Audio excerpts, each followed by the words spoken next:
ये कहानी सारा और उसकी बहन रोज की है। दोनों एक दिन कहीं बाहर घूमने गई थी। वहां पर कुछ ऐसा हुआ कि दोनों में से एक बहन गुम हो गई। फिर दूसरी बहन मेरे पास आई। फिर मैंने किस प्रकार उसकी बहन को खोजा, वह तो आपको इस कहानी के बाद ही पता चलेगा। तो चलिए शुरू करते हैं। हेलो, मेरा नाम पिके है और मेरी टीम मेंबर और मेरी दोस्त जेंसी, जो मेरी कैमरा वीमेन भी है। मेरे पास एक लड़की का कॉल आया। उसने अपना नाम सारा बताया। उसने अपनी बहन के गुम हो जाने की खबर हमको दी थी। चलिए अब हम आपको उनसे लाइव मिलवाते हैं। पिके, हेलो सारा, मैं पिके बोल रहा हूँ। क्या तुम मुझे अपने बारे में विस्तार से बता सकती हो, ताकि हम तुम्हारी मदद करने में ज्यादा कंफर्टेबल हो सके। सारा, मैं और रोज हम दोनों सगी बहनें हैं। हम दोनों गोयनका हॉस्पिटल में नर्स का काम करती हैं।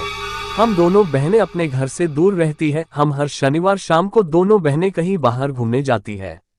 इस शनिवार हमने कहीं लॉन्ग हिकिंग का प्लान बनाया। दोनों कुछ जरूरी सामान लेकर अपने घर से निकल पड़ी। पिके, सारा तुम क्या ये बता सकती हो तुम अपने साथ क्या लेकर गई और क्या पहन कर गई थी। सारा, हमने कुछ स्नैक्स, बिस्कुट और कोल्ड ड्रिंक्स का सामान लिया। हम फॉर्मल सूट में ही थे। हम दोनों अपनी कार से ही गए थे।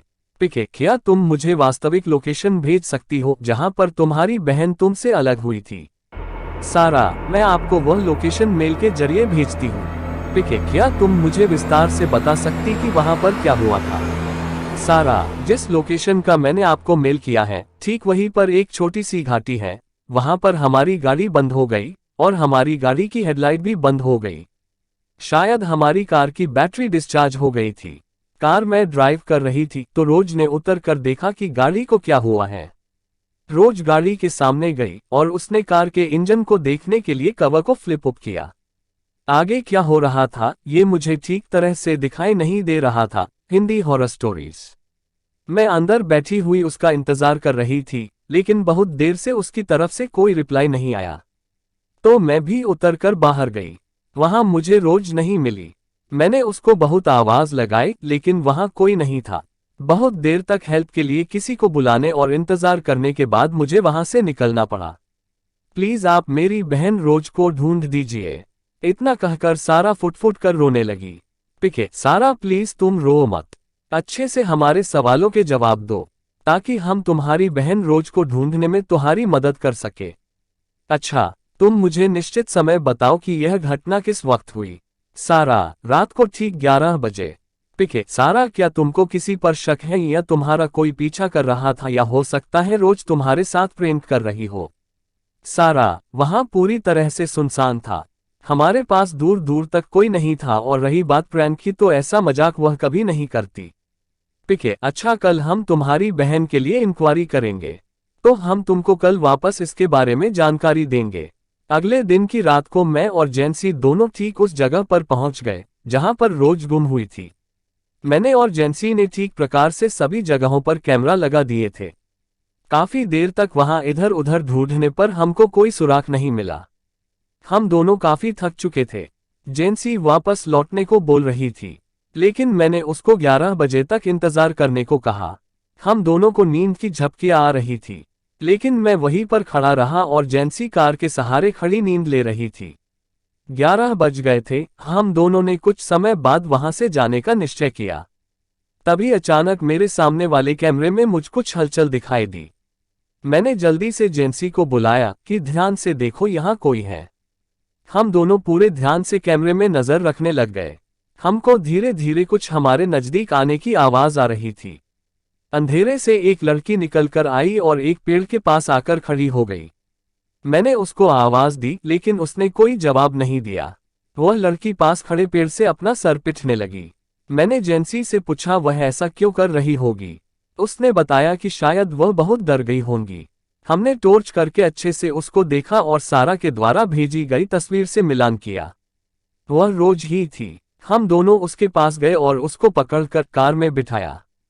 हमने उससे बात करने की कोशिश की, लेकिन वह कुछ नहीं बोली।